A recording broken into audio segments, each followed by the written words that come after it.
Okay, I'll let you know once we're on. Okay, we started. Okay, so good afternoon, everybody. Welcome to the decision days of myself, Nick Adams-King, the Executive Lead Member for Universal Services, and also with my colleague Russell Oppenheimer, who's the Executive Member for Countryside and Regulatory Services. These decision days are being broadcast in one session, live on YouTube via the County Council's website. So I'd like to welcome as well Councillor Tim Groves, who's the opposition or standing in for the opposition spokesperson, as usual, Councillor Curl, Councillor Sarah Pankhurst from the Independent Group, and the Chair and Vice Chair of the Select Committee, Councillor Rob McAtter and Councillor Jackie Branson, respectively. And also welcome to Deputy Leader of the Council, Councillor Ros Chad, and also to Councillor Jackie Porter, who has come along to make a deputation as well. And I've got apologies from Councillor Kim Taylor, who's the representative of the Labour Group. So without further ado, there are no formal deputations at the decision day. We'll go straight on to the first item, which is the bus service improvement plan, and that's the item I think, Jackie, you'd like to talk about as well. So Patrick, should we do a bit of an introduction first, then let Jackie tell us what she'd like to say? Okay, thank you, Councillor Adams-King. Yeah, the purpose of this report is really to seek approval of the spend of the County Council's allocation of the Bus Service Improvement Plan Plus over the next 2 financial years. I've got Andrew Wilson with us on the call, who's just going to take us through the headlines of the paper. So if you're happy for Andrew just to talk that through before Councillor Porter speaks on that. Yeah, please do. I think that gives some context then for Jackie to make some comments too. Okay, thank you, Chair. Yes, so this report deals with the County Council's Bus Service Improvement Plan Plus funding allocations from DFT for this financial year, 23-24, and for the following year as well. You will remember that the County Council didn't receive any BSIP funding in the first round. The government's budget at the time was significantly reduced, and most of the BSIP funding at the time went to the Midlands and the north of the country, particularly in urban areas. But having said that, we've now been allocated 3.6 million for this year, 3.6 million for next year, so 7.2 million. And the funding needs to be spent on projects that are consistent with our bus service improvement plan that was adopted last year. So what we expect is that the main areas of spend will be on maintaining existing bus services where they are at risk, those commercial services that are at risk financially. We will be aiming to pump prime improvements to services where we feel they'll be commercially viable after the funding period ends.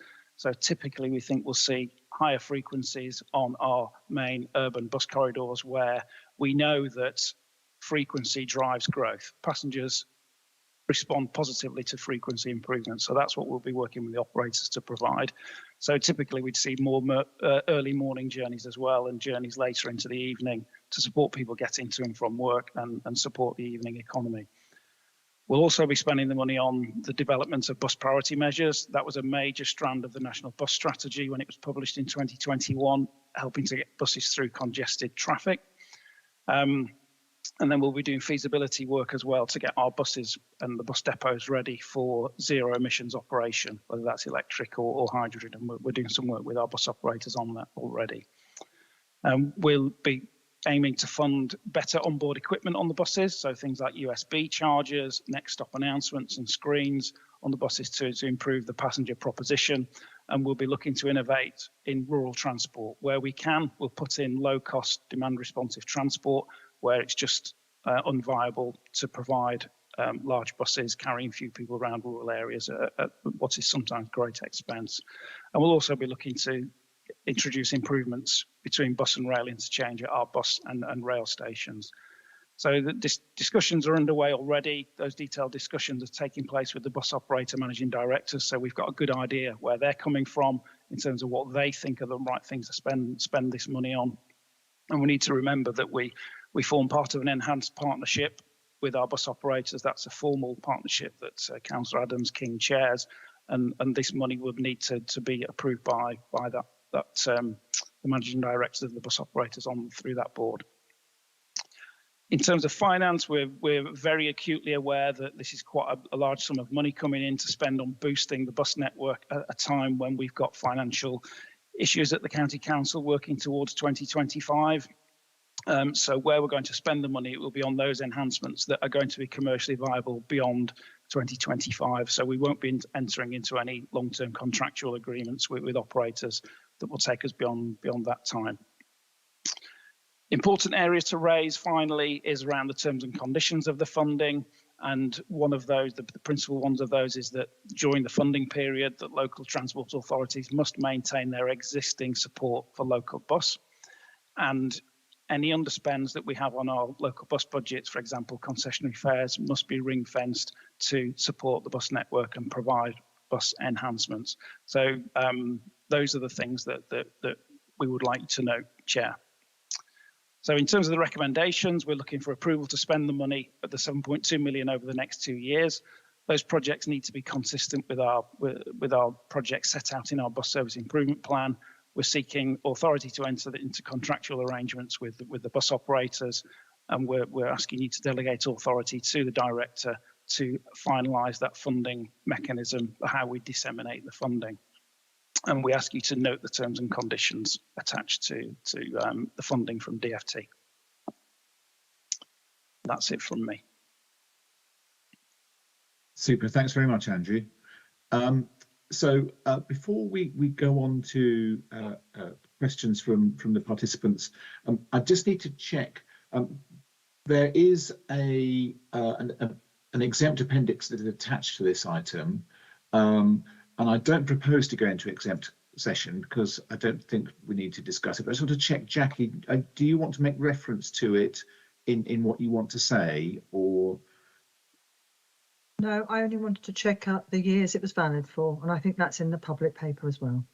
It is, yes. Yeah, that's fine. Okay. So in which case, Jackie, would you like to go ahead with your comments, and then we'll move on to comments from other colleagues. Okay, as long as do you want Mr. Groves, Councillor Groves, to take first, or do you want me to go first? No, I think if you say your bit first, and then the normal, not the normal, I don't mean to be normal, but the usual participants can do their bit then. So thank you. Thank you. And of course, I support approval of this funding. It's really welcome funding. I think we're always happy to say that. But I wanted to look at the paper with regard to children, because that's what I'm a spokesperson for, but also children and families. And I note that the money, and I think it's just been alluded to, the money is for 23 to 25, but our savings plans for 25 onwards. And really, how is Hampshire County Council seeking sustainability of those services long term and past 2024, 25 is what I was very keen to find out. The second one is on paragraph 38. It talks about the performance of delivering better bus services and reducing the dependence on the private car. And I was just asking how Hampshire County Council can use this funding to reduce the total cost for a family using the family car. But they often do that as a cheaper alternative to bus services.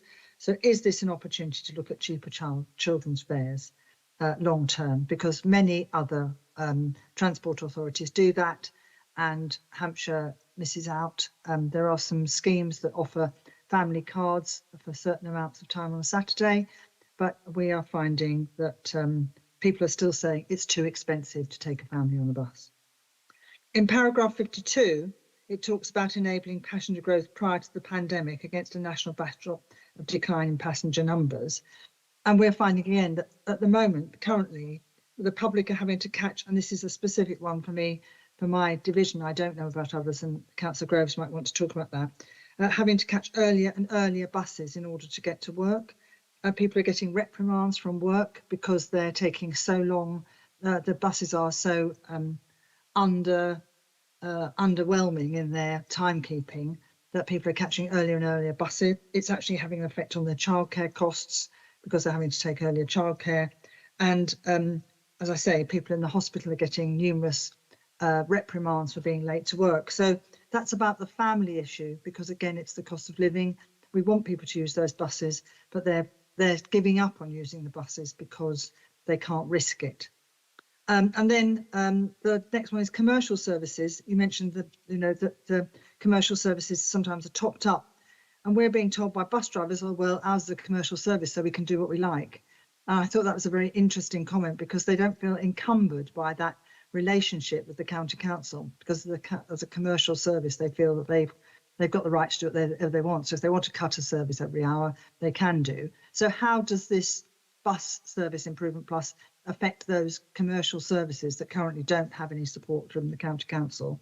And the last one was really the requirement for Sunday services in advance of other transport upgrades. I notice you don't mention Sundays, but Sundays are becoming a very popular day for shopping and taking the family out to buy the shoes and all that sort of thing. And I just wondered whether a requirement for a Sunday up service in advance of all those other transport upgrades is in the plan.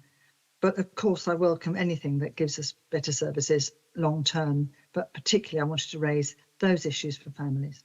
Thank you. Thanks very much, Jackie. So I can make a few comments about them, but Andrew, did you want to come back on any of those points first? Well, I'm quite happy to come back on all those points. Yeah, absolutely. I can provide Councillor Porter with more information. It could take quite a while. So if you, I don't know, Chair, if you want to go first, or I'm quite happy to go first. Should I try and give a little bit of a broad brush from my perspective first, which might answer some of the sort of the political bits of it as well, and then perhaps what we could do, Jackie, if you'd be agreeable, is if Andrew wants to add anything, by all means do so, but perhaps we can get something back in writing to you with a bit more detail rather than keep everybody while we go through lots of detail, because there's a potential for a lot of detail. I appreciate that. There. I understand the principle of the whole thing, and I do support the principle. So yes, I fully appreciate that, but I would appreciate an answer. Thank you. So in terms of sustainability, obviously we very much welcome this. Any new money to us is a good thing, and the fact that we're looking at a 2-year period leading up to 2025, I think this is from the sustainability perspective of it. What we're looking to do is to use the money to support services so that they are sustainable going forward, and part of that similarly is about encouraging people to use the services and do that. And we've been very lucky in Hampshire in that our passenger growth has actually stayed above or returned to pre-pandemic levels, I think, or close to them, more so than many other parts of the country, which is useful. The accessibility of work is an issue that I've not heard much about before, but if you can give me a bit more detail, I'll very happily bring that up with the bus service providers, particularly if there is any element of you kind of suggested that there might be some unpredictability about the services, and so if that's an issue, then do let me know, and we can always bring that up with them in the partnership board. And ultimately, what we do want are bus services that are commercially successful, because the whole point of it then is that we've got something that we don't have to support as using taxpayers' money. But equally, if we can use some of this money to encourage that to happen and to make them more flexible and more responsive to people, and that's great. I think one of the things about the fare structure and encouraging people onto the buses is that, of course, we've got from the government a fare structure that's set out now. I'm looking at Andrew. I think it's until the middle of next year, isn't it? Or November. The end of it's £2 cap on every single fare until the end of October this year, and then that cap goes to £2.50 until the end of October 24. So that's one of the very good value for money aspects of what we're working with at the moment. I think that's driving quite a lot of growth, particularly on those longer interurban bus routes where fares are typically well above £2. Exactly, and so we have some certainty going forward, which actually helps us in that respect. But obviously, what we have to do is to look to what happens beyond 2024, when and how that changes from that point. So that's something that will factor, I'm sure, in our thinking and our conversations with the bus companies as we go forward with that. That's about all I wanted to say, Andrew. I don't know whether you wanted to add anything to enhance that. I'll just address a couple of the points that Councillor Porter made specifically. First one is the main point behind all of this is to start this circle of growth with the bus companies, that if we can speed up the buses, if we can lower the fares, make them quicker, make them more reliable, it encourages more people to use the bus. More people using the bus means more profit for the bus operators. They reinvest that money in more frequent services. As I said in the introduction, that frequency drives growth. So if we can get that circle of growth going, that is actually where we're aiming. There are a few things that are being done at the moment. That £2 fare really is helping families at the moment. That goes to £2.50, as we know. Some of the bus operators have introduced their own commercial incentives for families at the moment. For example, Stagecoach have run some free bus Sundays on the 64 over the last few months, the service from Winchester up through Alresford up to Alton.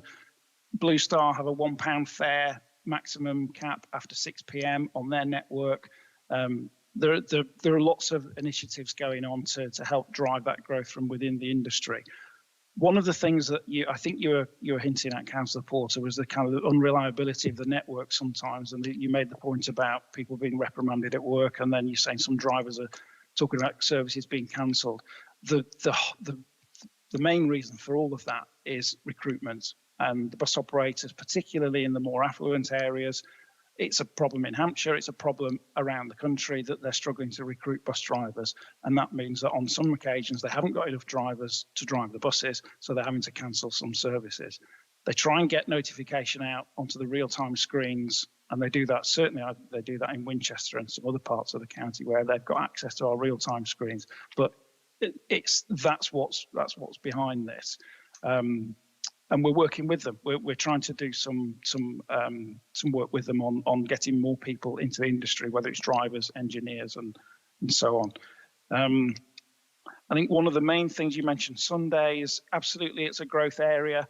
But where we are with the BSIP funding, it's got to be put into services where operators feel there's a real chance of them being sustainable commercially after 2 years, because it's no good us introducing Sunday services now with this funding and then for them just to disappear in 2 years' time. So that's why we're doing the sums with the operators there are more Sunday services that are being run on a commercial basis now, and they do see that as a real opportunity. So that could well be where we will see more early morning journeys on a Monday to Friday and more services on a Sunday.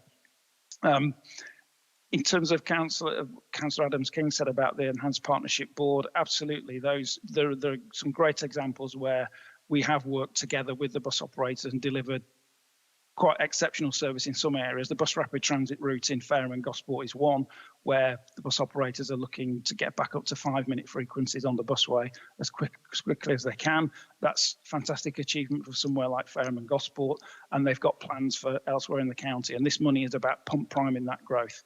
And I think that probably answers most of the points that you raised. Oh, you just muted yourself as you were about to say something. Sorry, thank you very much. Okay, we'll make sure we get something back in writing to you as well. So Thank you. for our other colleagues on the call, Tim, you were very, very kind and been very patient. Oh, thank you very much for saying that, Nick. But I appreciate that and appreciate the chance to speak. And also, I think that very interested to hear Jackie's points, Councillor Porter's points. So I'd be very interested to be copied into the response as well. And thank you, Andrew, for covering what you did there. I'm just sort of interested as to how you intend to spend this money. You've given a long list of things that you could spend it on, but is it going to be concentrated on the commercially viable services that we have already, or is it going to be concentrated on those services which are not commercially viable already? I know you mentioned about getting Sunday services where they aren't already. I suppose that's part of the non-commercially viable, but I wonder if you could clarify that. Just one further issue, just on real-time information. In Winchester, I use the bus quite regularly, the Blue Star 1, and sometimes they don't turn up, just to let you know, even though they're on the screen. And I don't think it's clear that they're not turning up at the moment, the way it's done. Thank you. Okay, thanks for that feedback. And Andrew, did you want to answer either of those points, or? Yes, that's fine. I think in response to Councillor Groves, I think it's a very fine balancing act. We're conscious that the County Council's carried out a consultation over the summer around savings for 2025. So we are conscious that particularly in the less densely populated areas of the county, it will be increasingly difficult to provide bus services. And I mentioned this circle of growth that we're trying to encourage, and if we can help the operators carry more and more passengers on those core routes, they are more likely to be able to run those less commercially viable services within their commercial network without subsidy from the county council. That's got to be our aim if our budgets are going to be squeezed further into the future. So it's going to be a very fine balancing act between, on the one hand, pump priming what are already commercial services, which some people may or may not agree with, but the long-term funding for subsidised bus services does not look particularly rosy at the moment. So we've got to bear that in mind as well. And we don't want to throw good money after bad and put money into services now that will just disappear in 2 years' time when we could have done other things to try and grow the network. So that's why it's a kind of a suite of investments, if you like, around things like more real time, more USB chargers on buses, more frequent services, better bus stations, better bus shelters, all those things that complement each other to help get more people onto buses. In terms of the real time, I use Blue Star One as well. The system it works very well for the vast majority of the time. We do have occasionally things where it doesn't work correctly. I experienced one myself the other day when the bus wasn't tracking properly. The buses have SIM cards in the ticket machines and they communicate with the system. If the SIM card doesn't work properly, it affects the GPS, and our real-time system can't track exactly where the bus is, so the prediction goes wrong. It's a bit technical for this meeting. I'm quite happy to have a conversation with you outside to go into the kind of checks and balances that we have to go through to make it work better. So thank you very much for that, Andrew. And just to sort of clarify, do you think the emphasis will be on commercially viable routes or non-commercially viable routes going forward? In the discussions with the operators, they've got aspirations to develop the commercial network that can then have spin-off benefits to what is currently not the commercial network, those services that are going to need a little bit of subsidy. What we're trying to do is invest in those services and get them over the line, if you like, into that commercially viable environment, rather than lose them off the bottom of the network entirely. It will be a range, and we can't tell you exactly what it's going to go on until we've asked for delegated authority to finalise that mechanism. But what we're doing at the moment is scoring all of those initiatives against our bus service improvement plan priorities, which we've got 10, and we're scoring them, each of those investments that are being put forward. Thank you very much for that response, and thank you, Nick, for letting me ask the question. Thank you. No, that's a good tip. I think the key for me when we get to those discussions with the bus companies is to find the routes where they're currently non-commercial, but with a bit of help from us, we can make them commercial so they become sustainable. That's probably the summary of where I think I would be with it. So I hope that's helpful as well. Sarah, would you like to say anything? Thank you, Councillor Nick.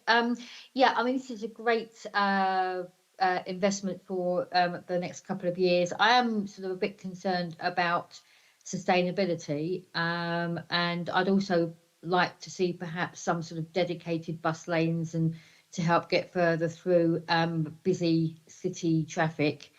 I also would like to see some help for services like, for example, bus service to the Fareham Hospital, where they're doing important treatment for cancer and renal treatment. But obviously those sorts of services would be less viable.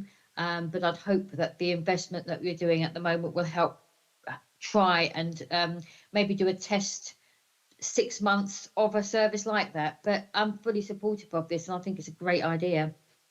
Thank you. Super, thanks. And Rob and Jackie, would you like to add anything? No, thanks, Nick. That's very clear. No, I think that's fine. The only thing you talked about real-time information. There's not a lot in Havant. I didn't know whether that would cover anything like that. I missed the not a lot in where, Councillor Branson? In Havant. Haven't. Well, my 700 goes through, yeah. but there's no real-time information. Right. Okay. Well, if it's quite achievable in somewhere like Havant, we've got a number of very strong bus services, including the 700, and Stagecoach have just invested, you may well know, in a brand new fleet of of buses for the 700. They see that as a strong commercial proposition, and we have got quite a lot of real time in Havant Borough, predominantly on the A3 corridor through Weacock Farm, Waterlooville, and down to QA Hospital. But there's no reason why we can't. If you've got requests for particularly busy stops where it will be suitable, we can have a look to see what can be done, because we know Havant is one of our better areas for bus users. Thank you. Thanks. And Russell, finally, anything to add? Just that I welcome this funding from the Department for Transport, and I'm very confident the team will squeeze the maximum benefit out of it. So it's really good news. Yeah, it is indeed good news. Any final comments from anybody? So I think all of the councillors on the call have had a chance to say something. If you'd like to take a look at the recommendations that we're considering here, they're on in paragraphs 2 to 6 on page 5. I won't read them out to you because there's quite a bit of it there. But obviously, any funding that we have towards our bus services is welcome. And the more we use the buses, the more likely that we are to keep the routes and enhance and expand them. So, making them much more attractive, making them much more timely and accessible is the whole point of this. And so I'm very happy to agree the recommendations that we just talked through. Andrew, thanks so much for all of the helping me out with all the answers on that one. It's quite a lot of technical stuff to get through, and I'm always amazed at your and Lisa's ability to remember all of these different numbers and routes, which is beyond impressive. Item 2 is the savings programme, and those proposals, the revenue saving proposals to 2025, what we're calling SP25. Patrick. Yes, thank you, Councillor Evans-King. If it's okay, I'll just spend just a few minutes just outlining the headlines of the paper before handing back to you. So, first of all, the paper in front of you there is outlines the detailed savings proposals to 2025. You'll be aware that we had a detailed discussion and debate at this morning's Universal Services Select Committee, where we got into some detail amongst a number of the proposals as well. And the recommendation in the paper is for you to approve submission of the proposed savings options onto Cabinet. So if I just take you through some of the key points of the paper, if I may, paragraphs 5 to 18 just talk about the County Council context for the paper. And really, it just sets out how the budget pressures are well documented. We've been through this before. The £640 million has already been taken out since 2011 with successive saving programmes as well. But what we've seen as a county council is our costs have risen dramatically, really as a result of increased demand in core services such as adults and children's social care, particularly vulnerable people. That said, we still face a budget gap of 132 million by 2025-26 and have some outstanding savings in T21 and SP23. And a key point of this particular paper is that we had no straight line savings targets were given to directorates at this stage. Actually, because of the magnitude of the savings and the gap that we had, we've had to focus on what do we mean by bare minimum and what do we need to go to provide a bare minimum set of savings and a bare minimum set of services. If I just move very briefly through the paper, paragraphs 19 to 26 then talk about the directorate-specific aspects of the savings proposals. And so, for example, within universal services, if we take the bulk of the services in there when they're in previous departments before, we've already taken out around £105 million from that through successive savings programmes. And so there is very little easy stuff left to go at. We still have some outstanding T21 targets, and we've looked really carefully at what this means by going to a bare minimum provision. If I go 27 to paragraphs 27 to 45, this sets out the saving proposals by branch area within the directorate. So we have 16 proposals, of which 7 of those will require a stage 2 consultation potentially. Within paras 27 to 34, we've got highways, engineering and transport. We've got some in waste and environmental services, some in recreation, information and business services, and finally in property, business development and transformation. But also within the paper, you'll see 2 cross-cutting proposals, which cross-cut the directorate, and they're set out in paras 46 to 47. In paras 48 to 55, what I've tried to set out there are some challenges associated with these savings proposals. and the risks that we see, both internal and external, and some of those interdependencies with those areas. So one of them is around just how challenging it will be to achieve some of these, where we have a large, complex and operational set of services that we need to continue to deliver during the time these proposals are being looked at. We've got income and growing demand, we've got inflation, there is huge issues with recruitment and retention, and we need to make sure that that risk is looked at very carefully as we go through and look at these proposals. And we have some interdependencies between some of the proposals within other directorates, which are being, I know, considered by other executive members. And then finally, in respect of the paper, you'll see within paras 63 to 76, we've got the outcomes of the stage 1 budget consultation, which we've tried to account for during the paper you see here. And so that consultation took place earlier this year. We had responses, and a number of those responses did point to a number of the services within universal services. Can I just sort of finish by saying, Councillor Adams-King, that as I mentioned at the Select Committee earlier today, they are challenging, and these proposals will be difficult to do in the context of the directorate that we have at the moment. It is not something that I nor my colleagues went into local government for, to look at proposals like this, but given where we are and given the external pressures that we face, it's something that we do need to look at with our customary professionalism and our dedication that I see every day with my officer colleagues across the council and certainly within the directorate. That's all I was proposing to say in respect of the paper. Thank you.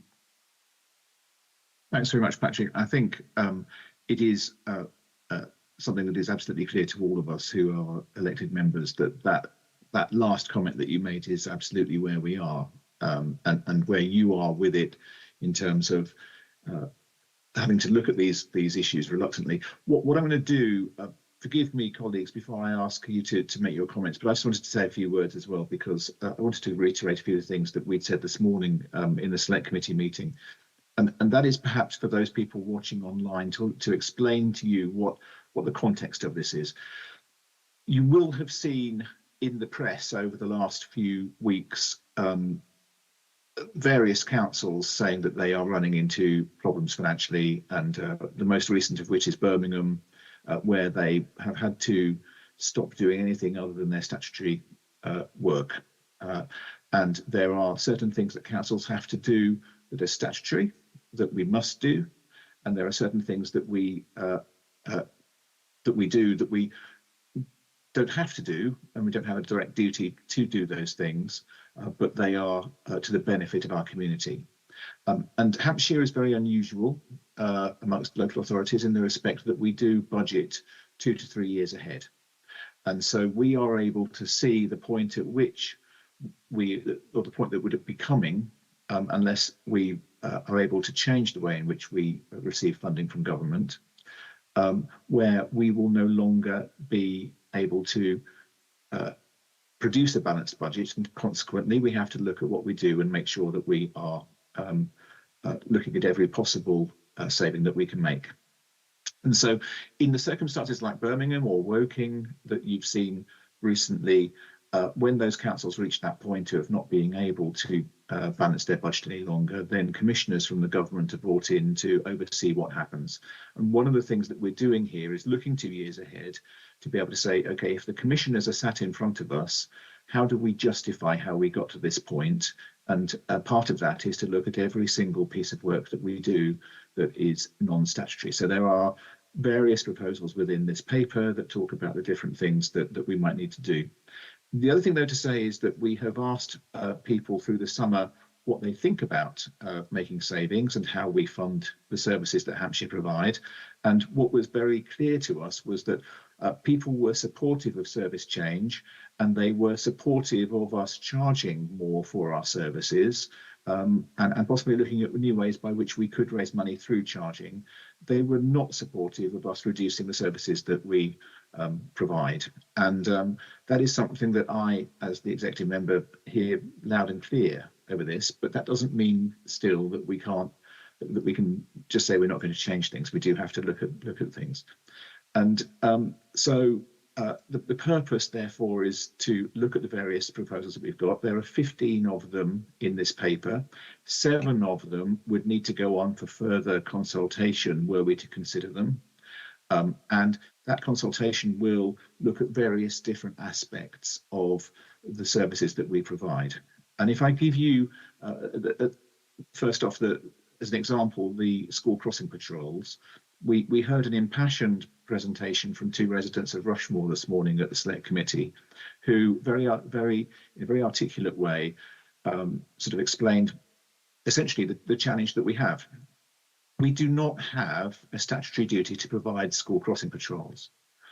We do have a statutory duty to ensure that our children get to school safely and that they have safe routes at which they can reach the schools to which they travel. And so the appropriate thing for us to do in this circumstance is to look at all of the school crossing patrols that we have, to look to see whether there are any alternative arrangements we can make that still ensure that there is a safe route to school for those children that currently use the school crossing patrols, but that if there is not, and the school crossing patrol is the most cost-effective and efficient and safe way of providing that service of getting children to school, then it is entirely appropriate that we keep that school crossing patrol in place. And so what we're not talking about here is losing all of our school crossing patrols. It talks about saving up to 1.1 million by looking at the service, but what we're going to be doing is to be reviewing all of them. And there are, as I know from my own division, a number of school crossing patrols that are in our list to which we've not been able to recruit people for a number of years. And so it might reasonably be said that without the people in place for the last few years, without a lollipop lady or man in place for the last few years, it would be, you could say that there is still a safe route for people to get to school because that's still been operating. And so looking at those kind of situations is entirely part of our review of that. Similarly, the other thing that we need to be doing is looking at the proposals in such a way that we're not creating a situation where we're robbing Peter only to pay Paul. And the consequence, for example, of looking at the reductions in community transport provision are a good example of that, in the respect that if we are to remove our funding for community transport, what impact does that have on other parts of the council? Does it have an impact on adult social care? Does it have an impact on the home to school transport provision? And so looking at those in a holistic way as part of our review, I think is vital to deciding whether it is reasonable for us to look at those kind of savings as a last resort. The other thing that we're looking at are HWRCs. You'll see there's a proposal there to look at the way in which the geography of our waste and recycling centres.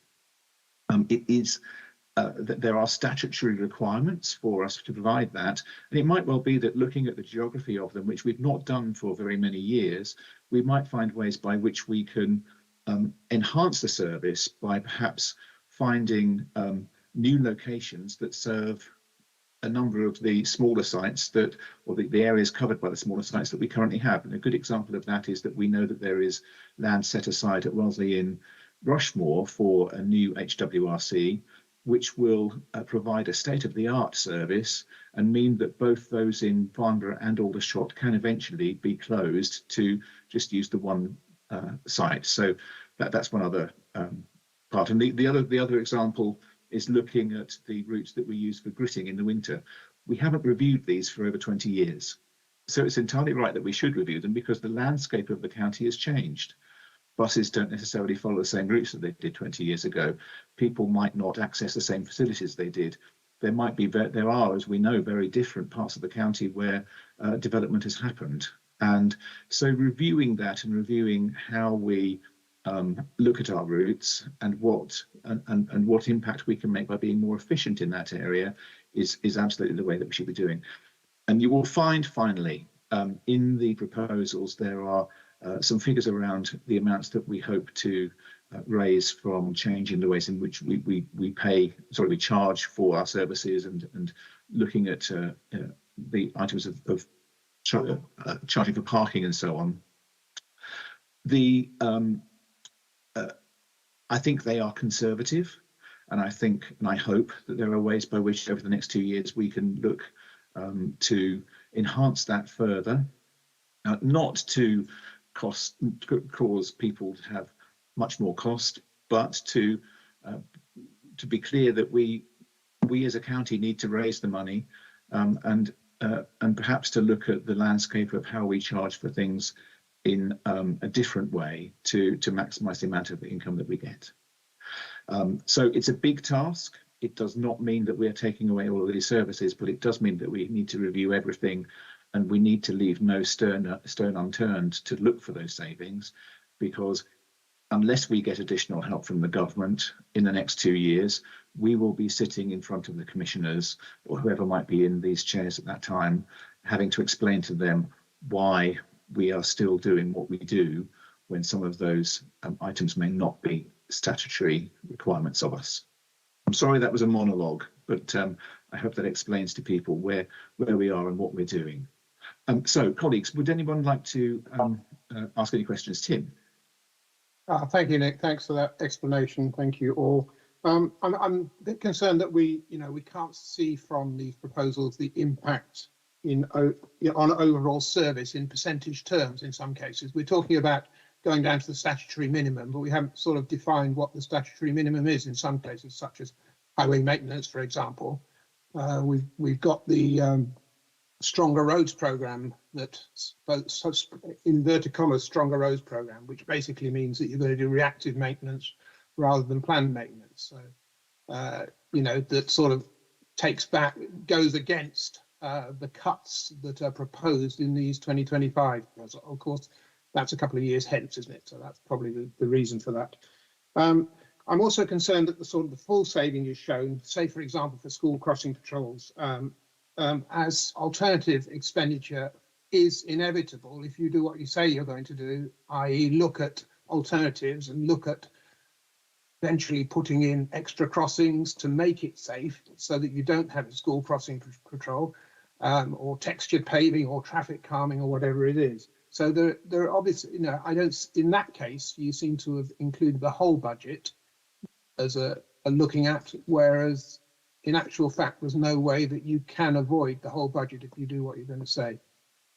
So, and also, for example, on public transport, the effect of the loss of community transport on school transport, and also you've mentioned on other services such as adults services, obviously getting to hospitals, all sorts of other social issues that need to be taken into account. So it's not, I think you're proposing then to take the whole of the public transport budget away that the county has.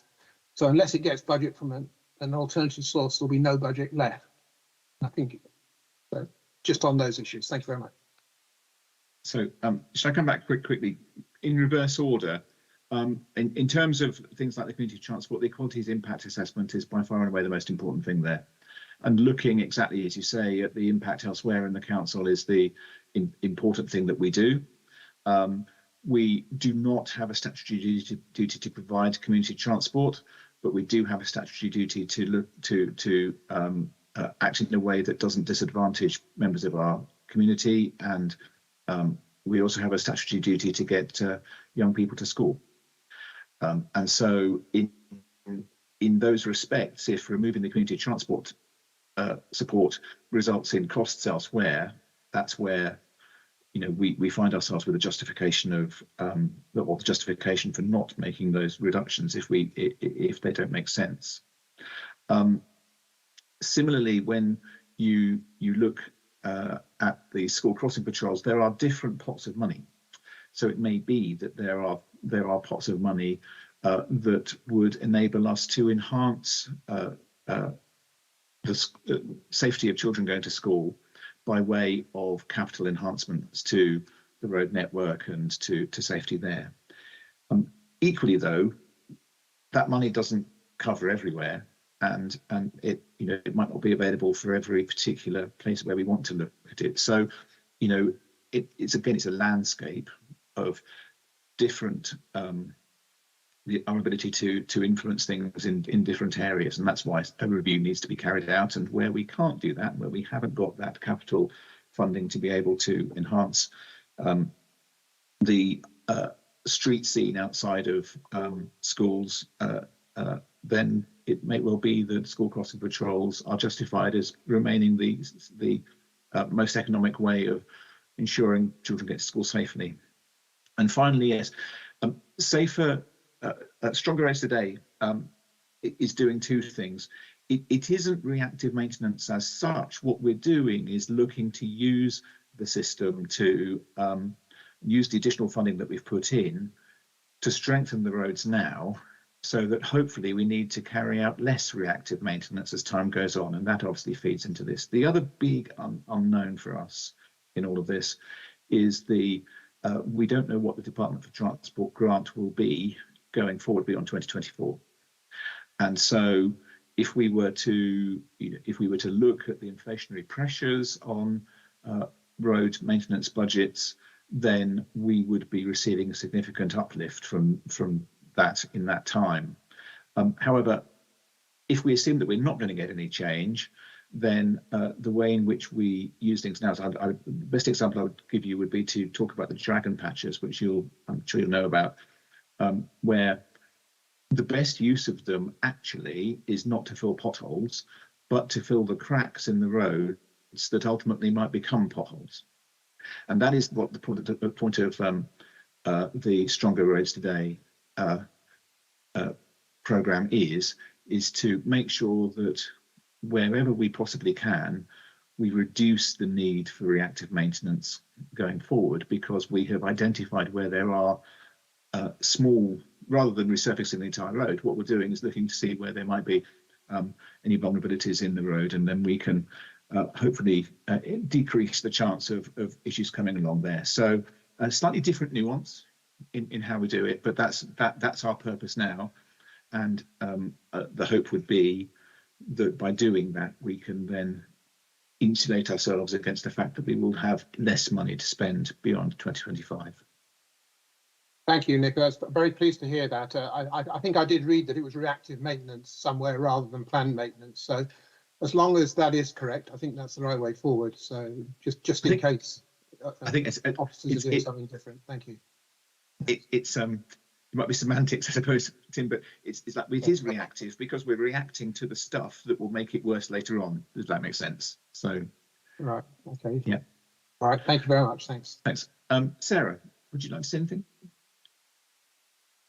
Yeah, just one thing. I'm hoping that if it's decided to have other mitigation on the areas where you think that you can take away the crossing patrol, that then Hampshire County Council don't come back and say we don't see that the traffic there deems necessary to have a crossing. There's been a few cases where some roads are quite dangerous, but then they do a survey and they say no, it doesn't. We don't think it needs a crossing. So I'm hoping that, you know, when they do make decisions, that if they feel that a longer term solution would be some sort of mitigation on the roads, that they actually go ahead and actually supply them. I know it's going to be extra cost, but I think in some respects, it's good to invest if possible in the long term, rather than just, you know, in the short term, say that they're going to look at any other solutions, but then don't go ahead with it. So I think that the example I would give you actually in response to that is that I can't promise that's not going to happen everywhere. And the reason for that is you were sitting next to Councillor Alex Crawford this morning when he was talking about it. And if you remember, he said that in his own patch in Aldershot, there were examples where there were the road layout had changed, or the schools had moved, or the way that the entrances to the schools had moved around, and so on. And the consequence of that had been that actually, although there were supposed to be school crossing patrols in places in some locations, they were effectively redundant in the respect that the way in which people had moved to school had changed, or the way in which the traffic moved around had changed. So it may be that as part of our review, it's a review that we've not carried out for quite some time, that we identify sites like that. So it won't be a matter of saying that, you know, it doesn't require a school crossing patrol per se, just because there's no history there. it's more likely to be that things have changed and it's deemed that it's no longer necessary in this location because the way in which movements of children to school have moved around. So I wouldn't want to give you that assurance on the basis that I think it's a sort of a different landscape issue for us all.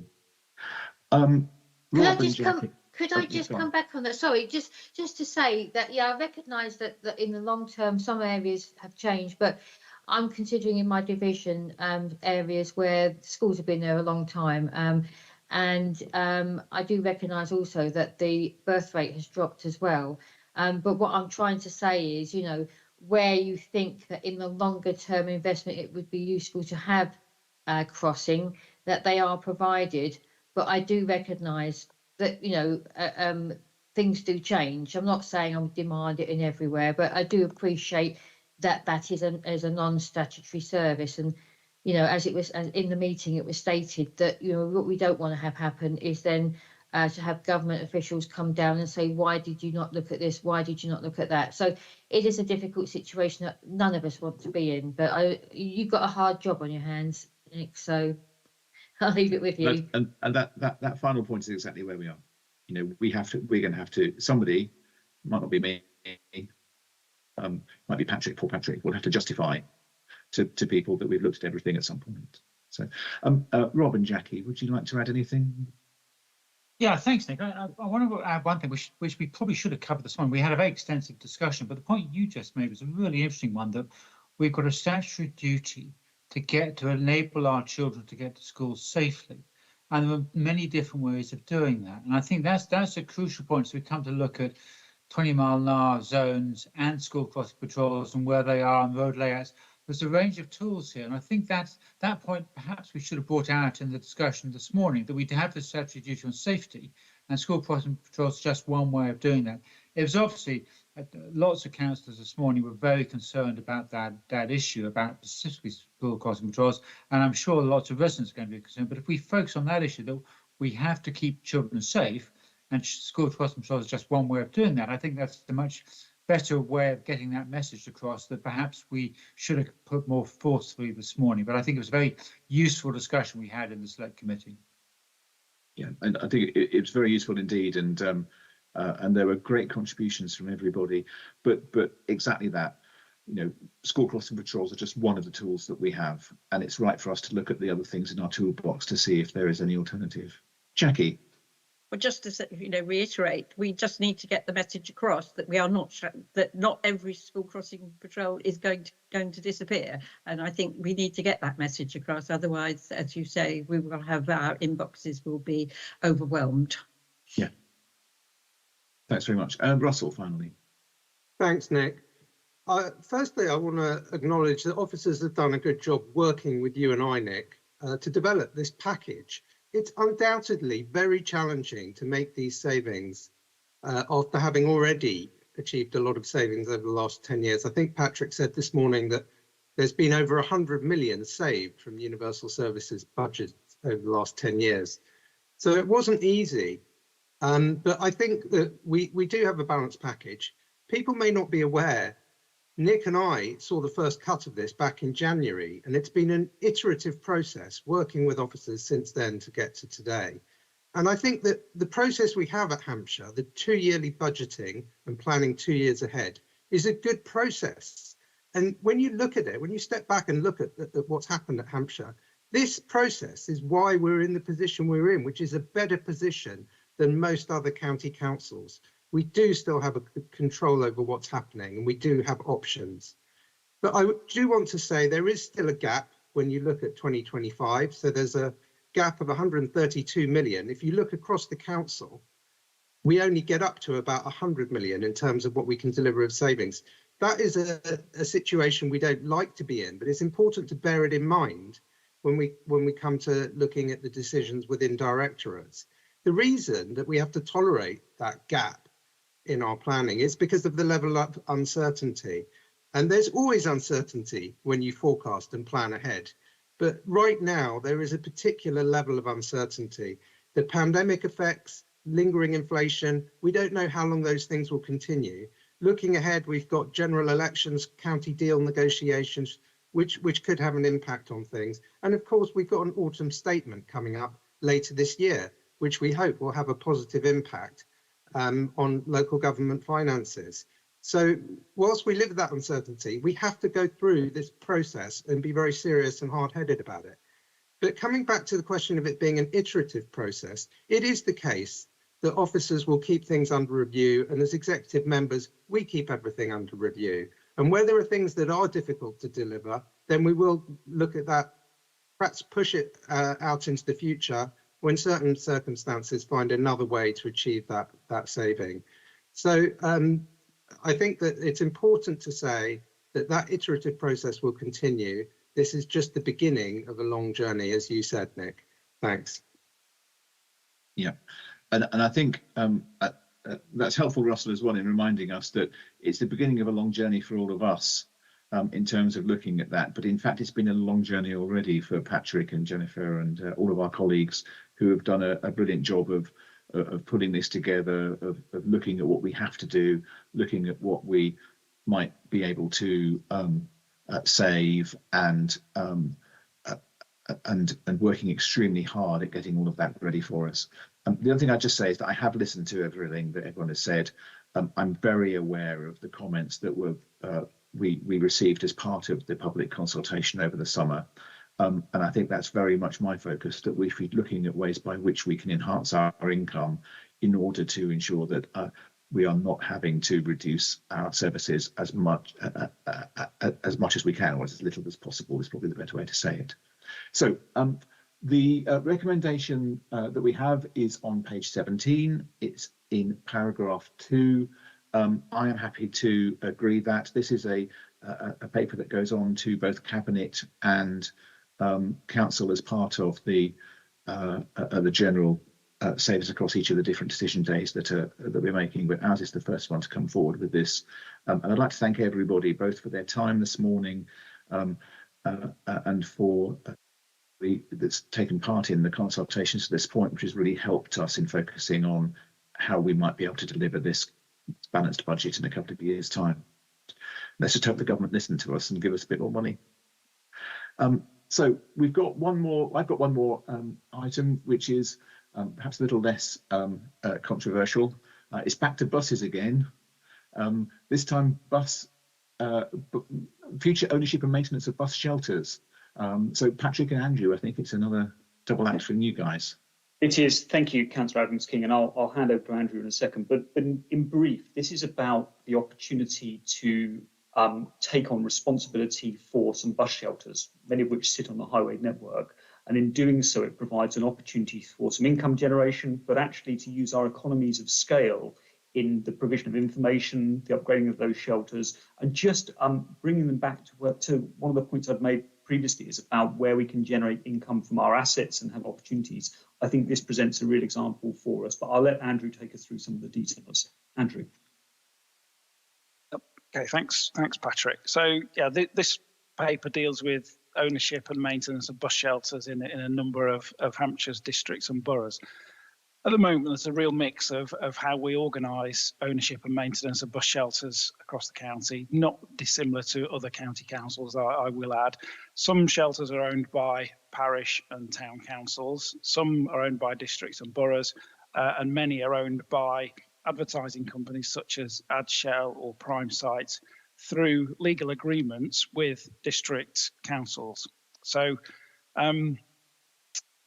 we do also have a few of our own as well, and things like our what you might call our prime bus corridors, the quality bus corridors, Eclipse in Fareham and Gosport and on the busway, and the A3 bus priority corridor through Waterlooville and Havant down into Portsmouth. But they're the ones that we own is much smaller in number. So a number of those legal agreements that I referred to between the district councils and Adshel have expired. And that table is set out in the report where we are with all of the districts. And those districts are looking to the county council to take on the maintenance and ownership of the shelters in their boroughs, which, as Patrick has said, presents an opportunity to the county council to do two things really. First is to enter into new legal agreements with the likes of an Adshel or a Prime site and generate economies of scale. So if we can look at three, in this instance, we've got Hart, Rushmore and Gosport. If we can look at an agreement with a provider, a commercial provider across three districts, we're likely to benefit from economies of scale. And in return for, in effect, permitting those companies to advertise on the highway and the bus shelters, that can generate a healthy income stream for us that will not only cover the maintenance and upkeep of those shelters, it can provide new shelters and it can generate an additional income stream that will be very useful at the moment. So that's the first benefit. The second is that it will provide a much more consistent and a higher standard of facilities for bus passengers. The bus shelters, we know they're very much the shop window for the bus network in the county. That's the first kind of interaction that the passengers have with the network often. And if we can improve that interaction, that quality, then it helps us in delivering on a number of our strategic aims around improving public transport, reducing traffic congestion by getting more people to use buses instead of cars. It helps with climate change, and it can help with improving air quality. So it feels like a bit of a win-win situation. In terms of decisions, what we're asking for is we recommend that the County Council initially takes on the ownership of maintenance of bus shelters in those three districts of Rushmore, Hart and Gosport. We bring them up to a reasonable standard. And then running in parallel with that process, it's recommended that we go to the market for a supplier and subsequently enter into a legal agreement with one of those commercial suppliers to provide new shelters and for them to maintain them on an ongoing basis, which will generate additional income for the County Council. That's the end of my introduction, Chair. Yep. Super, thanks very much, Andrew. So comments from colleagues. Tim, would you like to say anything? Yeah, really just for information, I mean, what's the history of these three districts wanting you to take it on, but not the other districts, just so I understand? Do you want me to take that? Yeah, please. Sorry, I don't know the answer myself. Yeah, no, absolutely. Yeah, of course. My honest answer is that I think it will be the first of many. I think as district councils come under the same budget pressures as we all are in local authorities, their budgets are being squeezed. They're looking at where they can possibly reduce their liabilities, and this is one area that they could do that. I think those three that are on the list are the first to come to us. There are others that may well follow, and that will just enable us to kind of cast our net wider and expand on those commercial opportunities. We know that we've got neighbouring authorities and some that generate a lot of income over the course of a year through permitting advertising on bus shelters. We've done some benchmarking with other county councils and even those in rural areas. We're talking about places like Devon, like Essex, where we know that they can generate more income through having a bigger agreement across the entire county, rather than, if you like, the Adshels and Prime sites picking off one district at a time. We will be able to, in effect, have that bulk agreement. I think it will grow. Is the answer, Councillor Groves? Thank you for that. That's useful information. Will districts be forced to give it to the counties in the other districts at some stage, like you've done with parking, or can you not do that? I don't think we can we, Andrew? No, we wouldn't want to for a start, because there are some districts that do the job very well, and some of them manage those contracts well with the likes of Adshel, and some districts have very proactive policies in terms of maintaining bus shelters and providing good quality bus shelters. And to be honest, if it's working well, then we don't need to change it.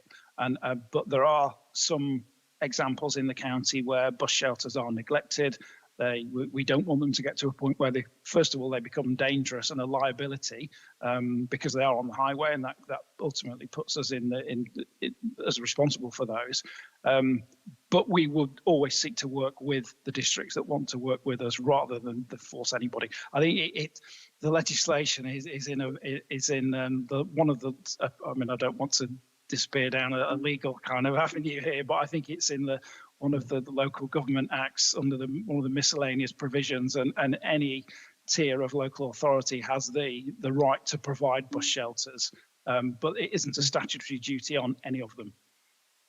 Thank you very much. And thank you very much, and very pleased that you're taking a proactive approach for the, as you say, those that are being neglected. Brilliant. Thank you. Thanks. Sarah? Thank you, Nick. Just to agree, actually, you know, it's good to see proactive action where you've got neglecting bus shelters. And yeah, happy with what's proposed. Super, thanks. And Rob and Jackie, we didn't scrutinise this morning, but thanks. Now I've got a parochial question, possibly for Andrew. About, does this also involve being able to take on bus shelters from parishes? I know some of my rural parishes own bus shelters that aren't sponsored, and I think if you were able to offer a package to individual parishes, I think there may be quite a lot of interest in the rural parishes that own bus shelters about joining a deal as you've described. That's absolutely, yeah, that's part of the equation. That it was last year and the year before, we did a really big audit of all the bus shelters in the county. We wrote out to all the districts, the town councils, the parish councils, and we built up an inventory of everything that's on the highway in terms of bus shelters across the county. We've been in contact with all of them to establish ownership and maintenance, and we know that there are some parishes that take great pride in providing their bus shelters. We've got thatched bus shelters, we've got wooden ones, we've got brick built ones, we've got some fantastic examples, and the local communities are really proud of them. So we don't want to interfere with those, but equally we have some that are neglected, where the town and parish councils aren't generally interested. So we're willing to work with them, absolutely, and if we can build them into a wider agreement within a district, then that would make perfect sense. So yeah. Equally, there are sometimes there could be Section 106 funding available occasionally, where we've got parish and town councils that are interested in taking on and ownership and doing something better for their community and looking after them. We can sometimes help with some pump priming funding to get those in place. Thank you. Thanks. Jackie? Yes, nothing to add really. Just sort of interested, obviously, in the local area, you know, what the situation is in Havant, but I won't go on that at the moment. Russell? I don't have anything to comment on this one. Thanks. No. Okay. So I think, I mean, this is a perfect example of us leaving no stone unturned when we go back to the previous conversation about savings, in the respect that it gives us a great opportunity to, at scale, have advertising that will bring us an income and therefore helps towards our target of the money that we need to either generate or save. And so I'm very happy to support it. It's a landscape of bus shelters that are owned by parishes, by districts, by town councils. And I think over time, as we are able to look across the county and offer a wider offer to the advertising company,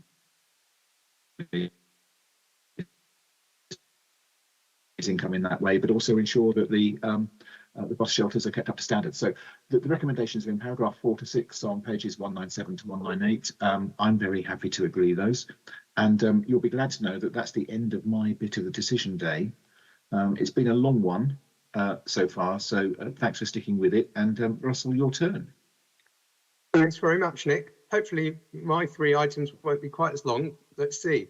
But first I have to read the script that Katie has written for me.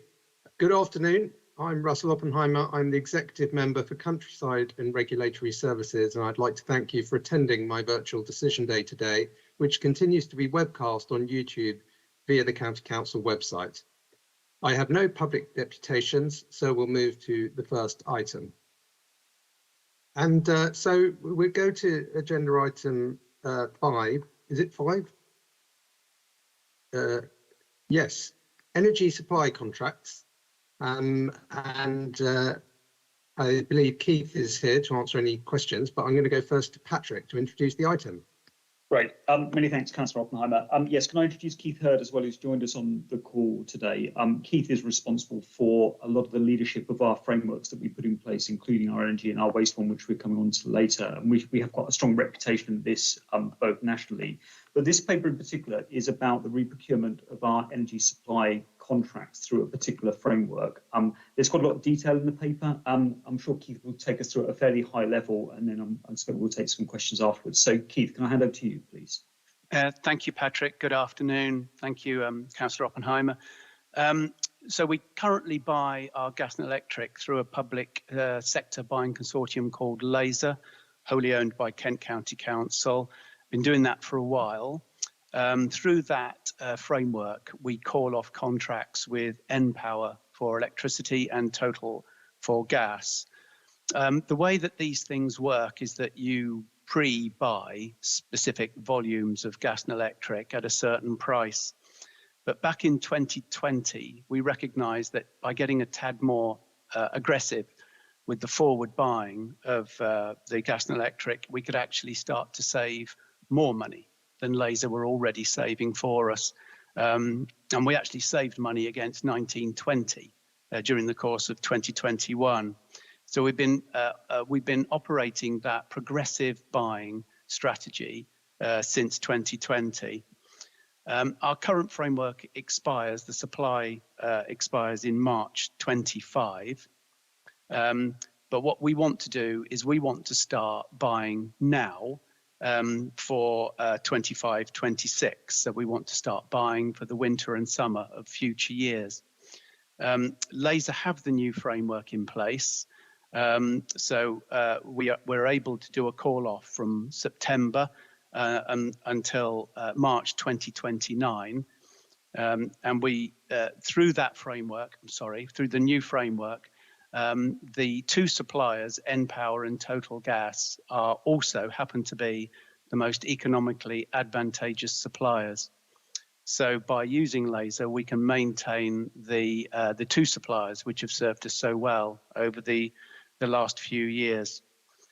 Although we want to start that progressive buying from September onwards, obviously there's no money leaving until April, so it's paid at the point of use.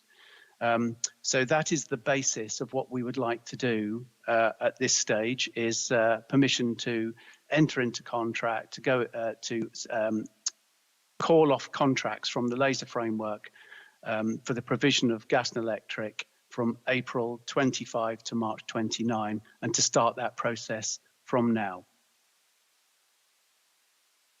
Thanks for that summary, Keith. That's very helpful.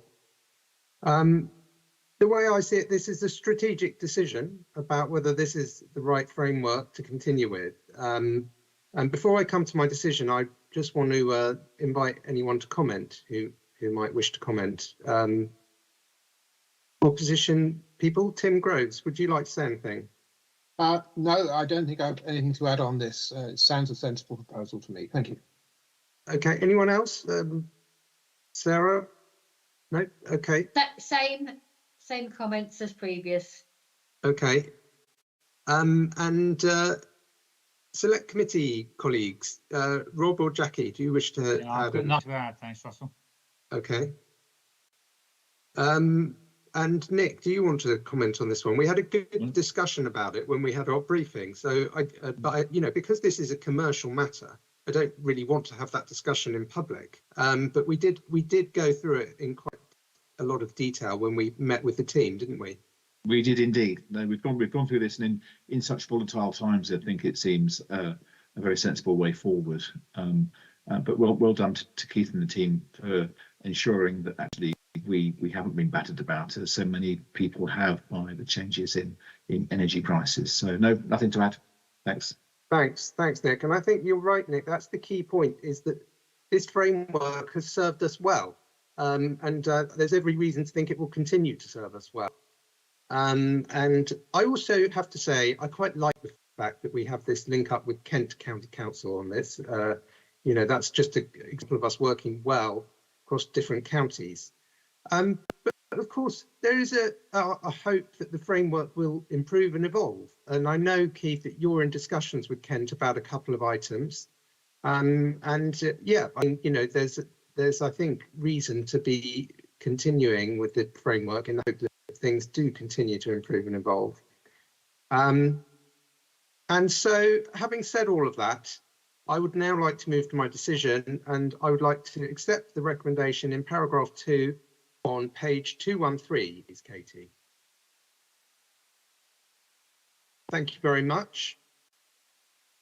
So that finishes agenda item 5. We'll move to item 6, which is commercial waste collection, disposal and recycling services. And Rick, would you like to introduce this item? That's great. Thank you, Robin. Again, not a huge amount more to say on this one, other than, again, it's the re-procurement of another framework contract, this time for commercial waste. Keith has set out quite a lot of detail in the paper for this one. Again, a detailed paper which covers a lot of the aspects we touched on previously. So, Keith, can I hand over to you just to take us through the headlines, please? Yes, thank you, Patrick. Thank you, Councillor Oppenheimer. So we collect commercial waste. So this is separate to the waste disposal contract that Hampshire operates on behalf of the districts. This is just the collection, recycling and disposal of our commercial waste. We've had a contract with Suez for the last 7 years for the collection of that waste. We collect waste from 829 properties. 164 of those are Hampshire County Council specific properties. The rest are schools, some partners, fire, police, etc.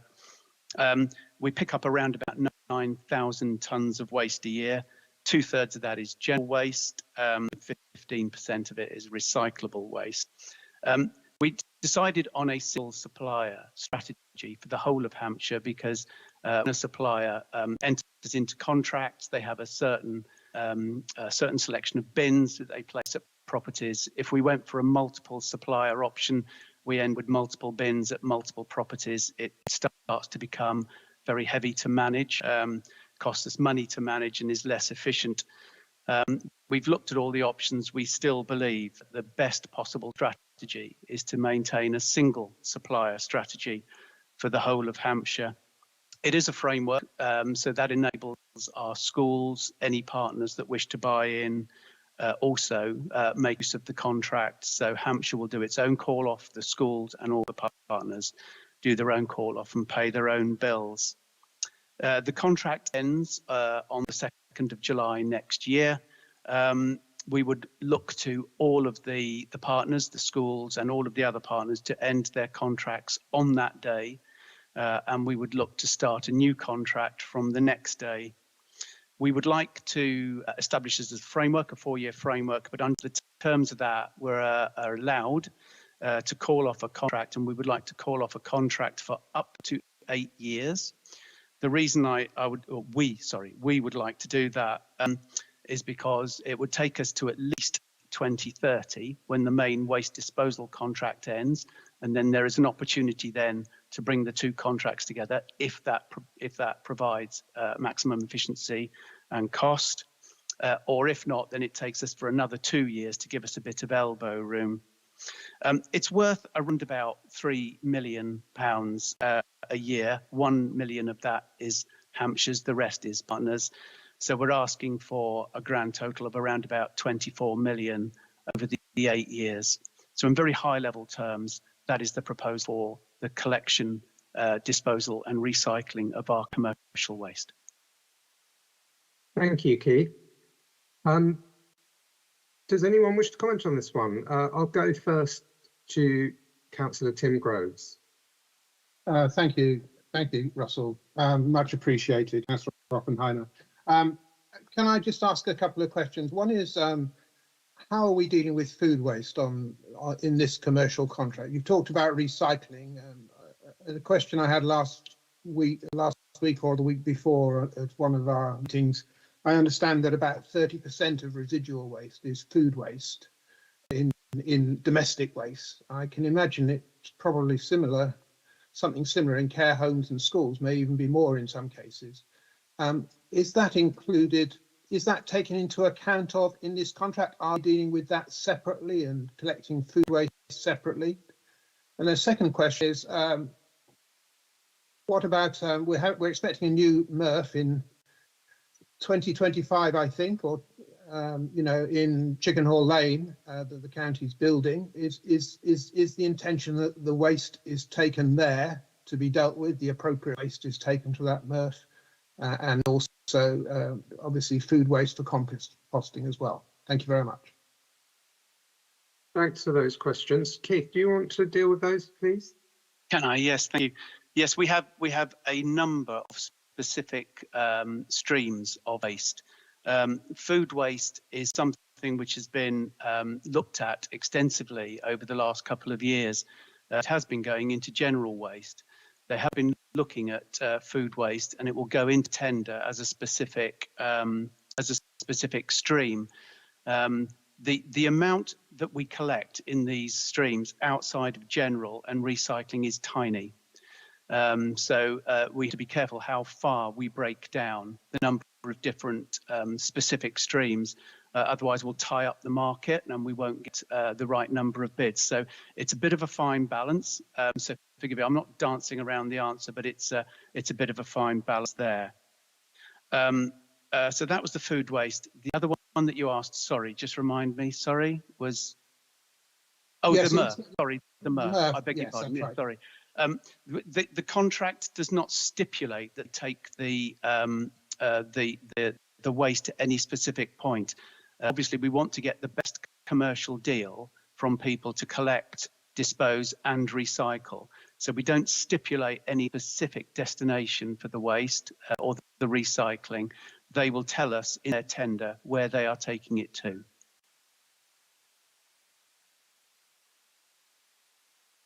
Thanks for that, Keith.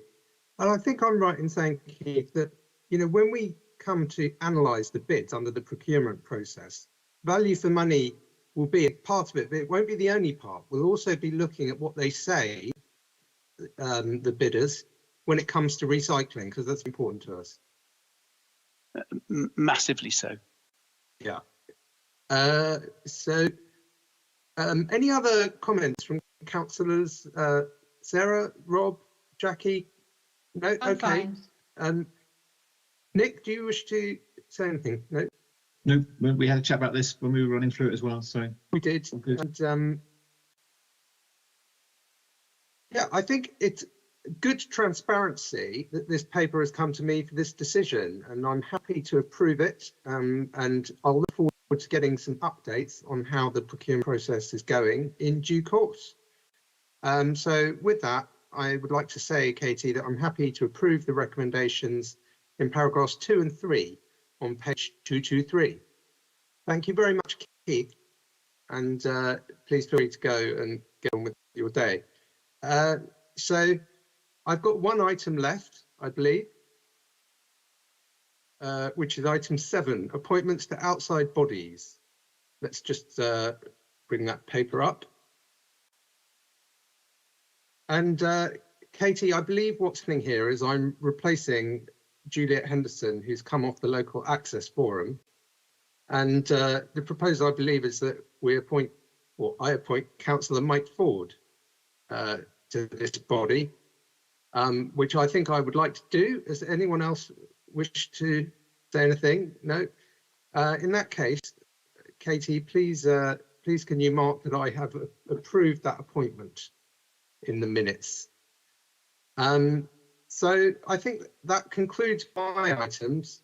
And so I'd like to just thank everyone for attending, and all the officers for all their support, and hand back to my colleague, Nick. Over to you, Nick. Ooh, okay. I don't think we've got anything else to do, have I? Other than to say goodbye. Thank you very much for coming along, everybody. I think we're done for the afternoon. Yes, thank you all. Thank you. Take care, everyone. Thanks so much. Bye. Bye.